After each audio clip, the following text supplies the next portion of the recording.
when you thought it couldn't get any worse.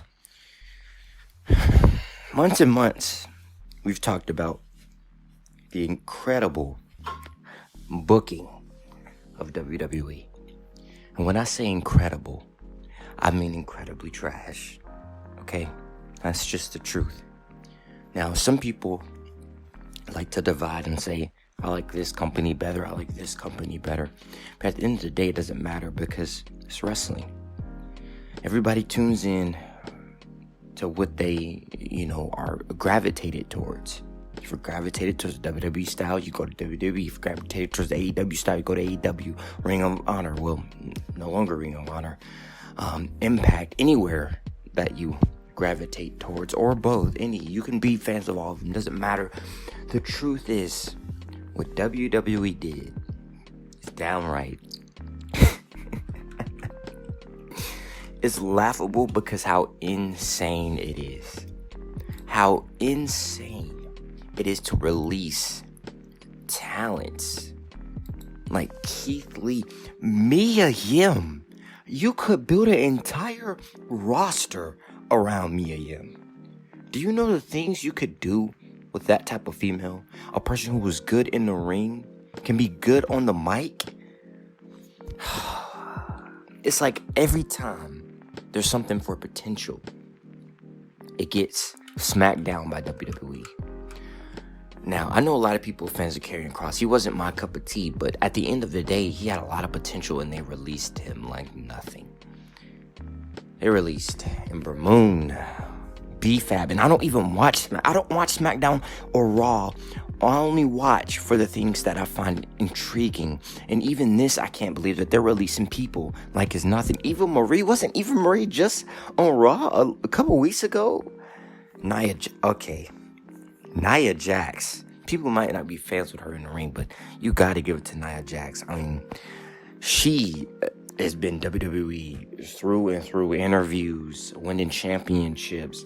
Nia Jax has literally been there the entire time for WWE. Now, there's one thing that a lot of people are not making clear. Brian Alvarez has already said that some of these releases were due to budget cuts, and some were due to people who didn't want to take the vaccine, but they must have just labeled it budget cuts anyway because it's saving them money overall. But he said he's been notified that some of these people within the released didn't want to take the vaccine. So there's people like, they're releasing Keith Lee, they're releasing Nia Jax, they're releasing Ember Moon, they're releasing Oni Lorcan, they're releasing all these people who probably have less contracts than Jackson Riker, and they must love Jackson Riker. I seen a Twitter meme that said Jackson Riker must have a video of Vincent Man sucking blood out of a newborn because he's kept his job this entire time. And I agree. I mean, all members of his own roster, the World Heavyweight Champion right now, Big E, even came out against Jackson Riker, and somehow he still has his job. But they release Keith Lee, Karrion Kross, and they release Mia Yim.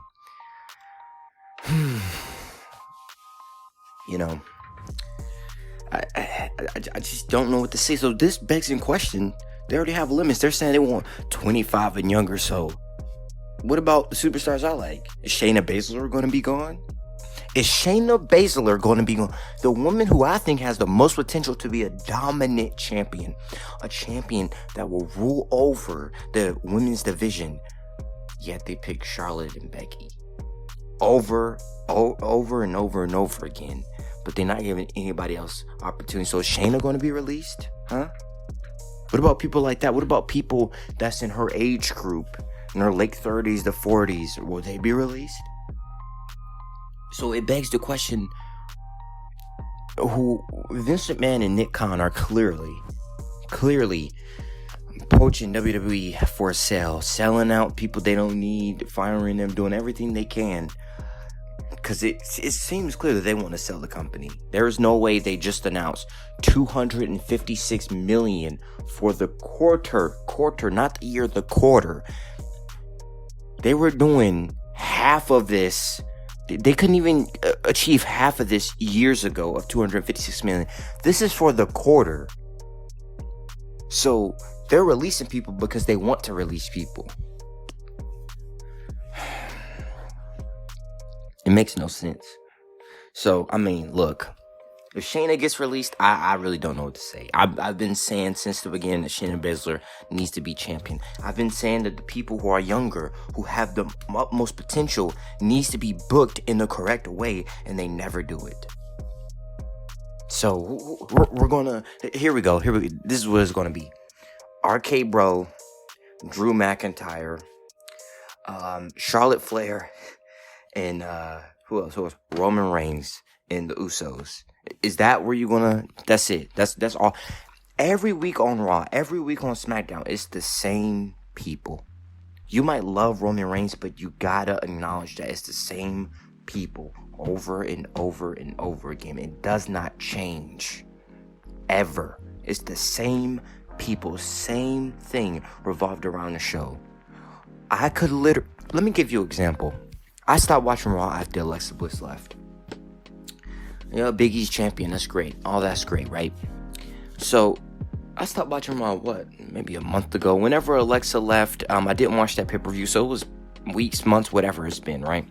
And I only tuned in for the Alexa segments, and right off, when they first began, that's the only time I tuned in, and when they ended, I turned it off.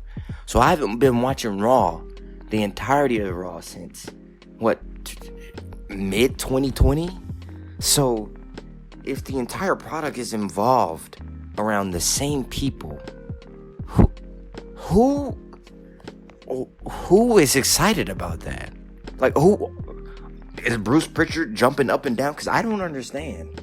Like, who is excited about that?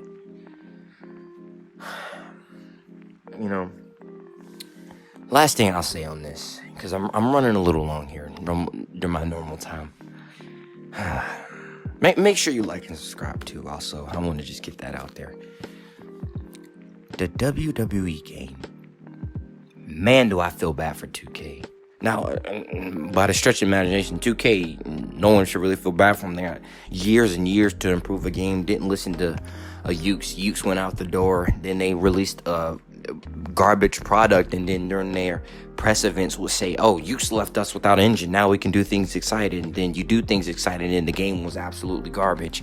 But beyond that, 2K, every time they perfect somebody, they're perfecting Keith Lee, Scarlett, they're perfecting Ember Moon, they're perfecting all these people. Oh, no, they're released. Boom. What happens to career mode? What kind of GM mode are we going to have? Who are we going to be able to draft in GM mode? PC3? GeForce? Like, who are these random people that no one's going to know that we're going to be able to draft? They're just going to fill the roster with randoms no one knows. Like, who? Oh my goodness, I can't believe it. Samsung Johnson, Braun Strowman Breaker is drafted to my roster. I'm so excited. What? This is a disappointment on every level.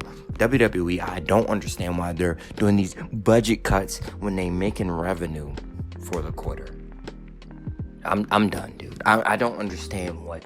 When it comes Monday, I'll release another video if I feel in that mood, because this is very just horrible. But I am excited about the new direction with Liv Morgan and Becky Lynch. Although I really don't like Becky Lynch. I've legit never been a fan of Becky Lynch. I know that may make some people mad. But hopefully Liv Morgan can take that title as soon as possible.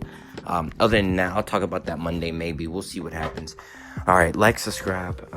Do what you got to do. I'm so grateful because our channel is just on a roll with the amount of subscribers. We might be small, but we have our own community. It's awesome. So please subscribe. Please like. Do whatever you got to do.